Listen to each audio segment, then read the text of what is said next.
ሰላም እንቋዕና መደብ Essential English Conversation ብድሓን መጻእኩም። እዚ መደብ'ዚ ተምሃሮ ቋንቋ እንግሊዝኛ ክሓልፈኩም ዘይግባእ ኣዝዩ ኣገዳሲ ትምህርቲ ሒዝልኩም ቀሪቡ'ሎ። ኣብዚ ክፍለ-ትምህርቲ'ዚ ነተንድሮ ዝተምሃርናየን ኣርባዕተ ክፍለ-ትምህርታት ደጊምና ክንለማመደን ኢና። ስምና ምንጋርን ስም ካልኦት ምሕታትን ካበይ ምኳንና እንታይ ከምንሰርሕን ቁጽሪ ስልክና ምንጋርን ምሕታትን ተማሂርና ነርና። ከምኡውን ብዛዕባ ቁጽሪ ስልክኩም ተማሂርኩም። ሕጂ ነዚ ስዕብ ዝርርብ ኣዳምጹ። Hello, I'm Sarah. What's your name? Hi, my name's Matthew. Nice to meet you. Where are you from? I'm from Leeds. How about you? I'm from Cardiff. What do you do? I'm an engineer. What's your phone number?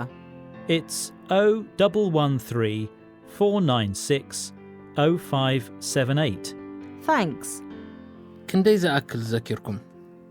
ክሳብ ክንደይ ክትዝክሩ ከም እትኽእሉ እስከ በዛት ስዕብ ሓጻር ፈተና ንርአ።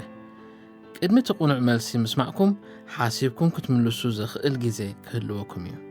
ግርም ቀዳማይ ሕቶ ብእንግሊዝኛ እዚ ስዕብ ከመይ ይበሃል?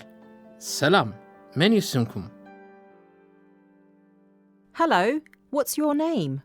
ሕጂ ስመይ ኢልኩም ጀሚርኩም ስምኩም ኣትውሉ። My name's Matthew. ቀጺልኩም እዚ ስዕብ በሉ። ንኽፋለጠኩም ደስ ይብለኒ። Nice to meet you.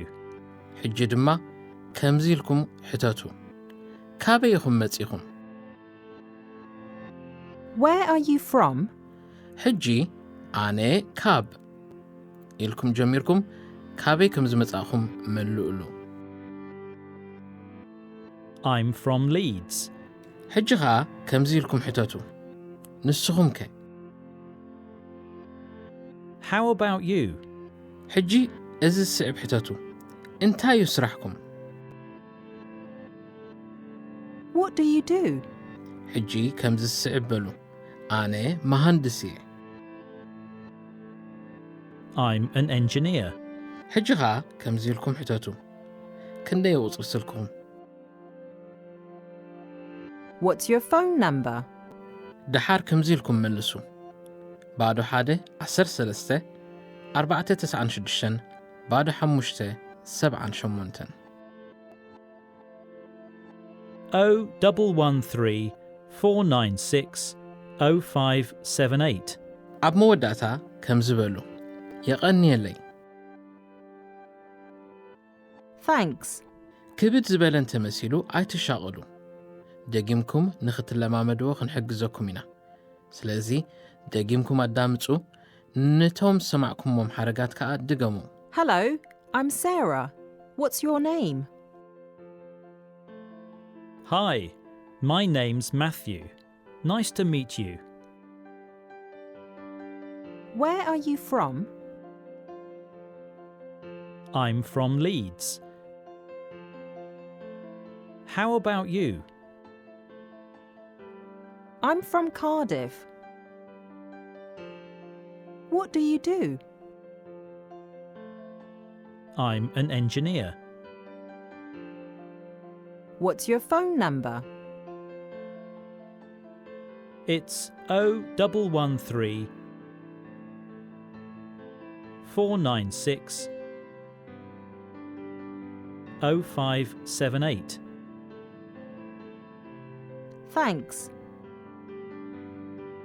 ግርም ሕጂ ነቲ ዝርርብ ብምሉኡ ደጊምኩም ስምዕዎ። Hello, I'm Sarah. What's your name? Hi, my name's Matthew. Nice to meet you. Where are you from? I'm from Leeds. How about you? I'm from Cardiff. What do you do? I'm an engineer. What's your phone number? It's 0113 496 0578. Thanks. ንፉዓት ሕጂ እምበኣር ምስ ሰባት ምስ እትራኸቡ ካበይ ምዃንኩም እንታይ ከም እትሰርሑን ቁጽሪ ስልክኹምን ምንጋርን ምሕታትን ፈሊጥኩም ኣለኹም።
ኣብቲ ዝቕጽል መደብ Essential English Conversation ምሳና ክትህልው ተስፋ ንገብር.